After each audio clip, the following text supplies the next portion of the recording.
Luke chapter 20 is a chapter about the authority of Jesus being challenged in a number of different ways.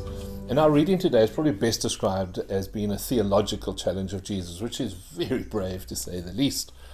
Now, the Pharisees and the Sadducees, you probably know the name of those two religious groups of the day, they had common ground in lots of areas, but they did differ in one or two. And one of those areas in which they differed was how they understood the resurrection of the dead, or more particularly, how they understood life after death. And the Sadducees didn't believe in life after death, and as the old joke goes, that's why they were sad, you see. But they didn't believe in any kind of reward or punishment after life. They just believed that when you died, you died. The Pharisees, on the other hand, did believe in life after death, and they did believe that in our life after death, we inherited the consequences of our behavior in the life that we had lived, whether for better or for worse. So anyway, the Sadducees, the ones who don't believe in life after death, come to Jesus with something of what really can only be called a cynical or a hypothetical, or certainly a hypothetical question, but probably a cynical question. They're just going, it's a question intended to ridicule the idea of resurrection. So they turned to the law of Moses, which instructed that a widowed woman should be taken into the home of her husband's brother when she was widowed, if she had no children to look after her. And then the Sadducees take that principle and they create this elaborate scenario, this unlikely elaborate scenario of one bride ending up marrying 7 brothers, so that they can build up to this big punchline. And their punchline is, so if a woman has been married 7 times, in the resurrection, whose wife will she be? Now, of course, the question isn't sincere. They don't really want to know about death and marriage. They're just wanting to ridicule the idea of life after death. Because, they argue, if you believe in resurrection, then if someone does live a complicated life like that hypothetical woman, then eternity might be impossible, and if not impossible, certainly very complicated. Just admit it, you can hear them say, resurrection or life after death is just a silly, absurd notion. So Jesus takes the challenge. He responds in 2 ways. Firstly, he points out to them that their question is in fact based on a false assumption. It doesn't even get out of the starting block because they've assumed wrong things. The Sadducees have assumed that this talk of life after death means that life goes on the same as before, that the same principles apply in life after death as they applied in this life. And Jesus corrects their assumption. He says to them very succinctly, he just goes, marriage is for people here on earth. No one is married and no one gets married in the afterlife. And for some people that will sound like fantastic news. It will sound like heaven. But I'm concerned for the others, for those who really in their hearts go, I want to be sure that I spend eternity with people that I love and have loved. And so this idea, this word of Jesus, I think is potentially worrying for some people. Firstly, I want to say we mustn't make more of this here than we ought to, because Jesus isn't giving us some theology about death and marriage in this story. The point of Jesus' comment here is simply to show the absurdity of the Sadducees' hypothetical question. He's really saying to them, as I've said already, your question is nonsensical. It has no foundation. It doesn't even get out of the starting blocks. But seeing we are here, seeing Jesus has raised the topic, I thought let's visit it for a moment. And let me say this, that in these words of Jesus about marriage, we should not assume that Jesus is wanting to undermine the bonds of our earthly relationships, and as that happens in the context of death. He isn't trying to say that our family bonds are broken in death, or that our love does not endure beyond the grave. What Jesus is speaking about here particularly is he's saying that the nature of our relationships in the life after this one will not be based on the legal covenants we know in this life, will not be based on having the expectations of producing children for your husband as it was at the time of Jesus. Instead, Jesus is giving us the promise that our relationships in the life after this will in fact be richer, freer, fuller, with no need for vows or any of those gender obligations or any of those cultural duties. It is in fact a promise of relationships even richer than we know today. And so on this of all days, and today's All Saints' Day, on this day of all days, we need to hear again, I think, the famous words of Paul from 1 Corinthians 13, in which he says to us, all that I know now, and consider that, all that I know now is partial and incomplete. But then I will know everything completely, just as God now knows me completely.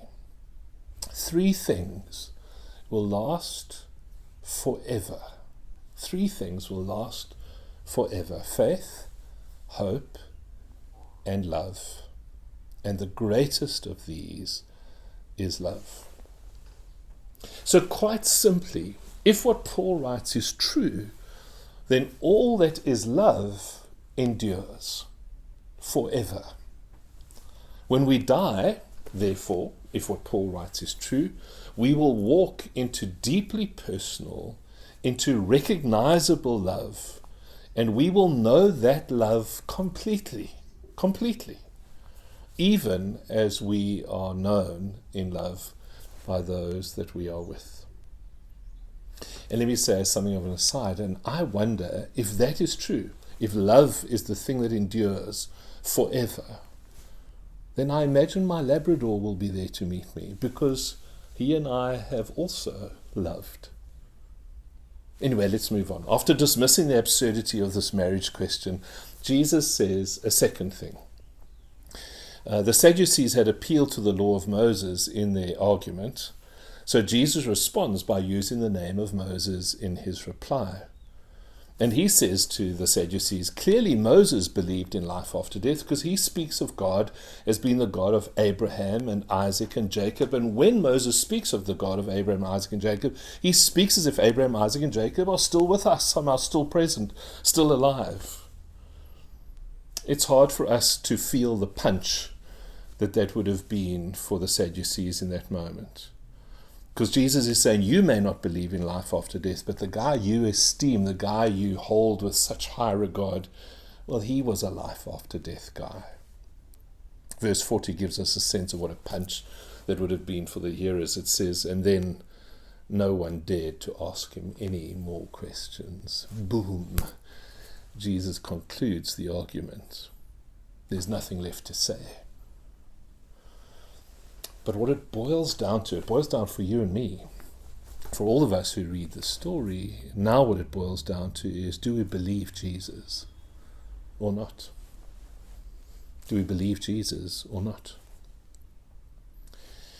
And so I want to say today that on this All Saints Sunday, I want to affirm 2 things. And I suppose as we affirm these 2 things, the only thing that we have to ask ourselves is, do I believe it? Do I hold it to be true for myself? You'll know these phrases, and so the question we're going to ask ourselves is, can I believe this really to be true? The first is, there is life after this earthly death. There is life after this earthly death. I was surprised by how deeply this truth struck me while I was preparing the sermon. Because in the Christian community, we throw language like this around all the time. We talk about eternal life all the time. But more than that, even beyond the Christian community, particularly in moments of grief, there are very few Sadducees in our world. There are very few people, there are some, but there are very few people, proportionately, there are very few people who think that when we die and it's just all over. Most people, and I say this as someone who's conducted funerals for nearly 40 years now, most people cling to some thought of life after death in the moments of grief. And the thoughts that they have about life after death are often no more than just some form of uninformed wishful thinking. It's about broken-hearted people clinging to the hope that this death that they have experienced really isn't the end of their relationship. And for many people, the idea of the life after this one is no more than just an idea. It becomes the invention of their grief. You know, people say, my dad's now gone to the great big rugby stadium in the sky or something like that. There's no foundation to the thought, because there's no rugby stadium in the sky. There's no foundation, there's no promise to it. It's the longing of a grief-filled heart that, please tell me this life isn't over. And I think that's why the words of Jesus struck me so deeply. As familiar as the idea is, that's why I think it struck me deeply, because when Jesus speaks about life after death, he speaks them with such authority. He speaks as if he really knows that it is. He speaks as if he's been there. He speaks as one who has lived on this earth and yet has had a foot in this life after death. He speaks of things like his father's house and many rooms and things like that. He speaks as a first-hand witness. He speaks not with a sense of guessing or wishful thinking. He speaks with authority. It's why when Jesus was hanging on the cross, you remember there were two thieves, one on either side. One was a bit snotty. The other one was longing. He said, "Remember me." And Jesus said to him, today, you will be with me in paradise. Your life is not going to end on this cruel cross. And across the centuries, many people have died with great peace, knowing that simple truth, that simple certainty, that nothing in their dying, nothing but life awaits them. But perhaps even more importantly for me than that, many have lived their lives with great vigor, with deep purpose, because they know that when this life is over, there is more life to come. There's more extravagant life which awaits them. There is life after death. The second thing that I wanted us to affirm today is that death does not destroy us or the love that we have known. Death does not destroy us or the love that we have known. I love that Jesus reminds the Sadducees that God is the God of Isaac and of Abraham and of Jacob, and that Isaac, Abraham, and Jacob are alive to God. For Jesus, the life after this life is both personal. We have a name, Isaac, Abraham, Jacob, and it is relational. We have a place. We belong. Relationships are happening in the life after this one. I love that those are two things that Jesus affirms, that this afterlife is personal and relational. Death does not destroy us, and death does not destroy the love that we have known. And that therefore means that God is not only the God of Abraham, Isaac, and Jacob, but he's also the God of Griff and Ruby, of Hazel and Hilton, of Rachel, of baby Parley, and of, perhaps as you're watching now, before we finish, you might want to whisper the names of any of those you have loved. Just gently name them. Maybe under your breath, or if you're in the privacy of your own home, speak them out. Just speak their names, personally, relationally, and thank God for them. Thank God for them. And thank God for the promise of life after this life. And knowing that because of all that he has done for us, this life has been made possible. God bless you as you remember, through Jesus Christ our Lord. Amen.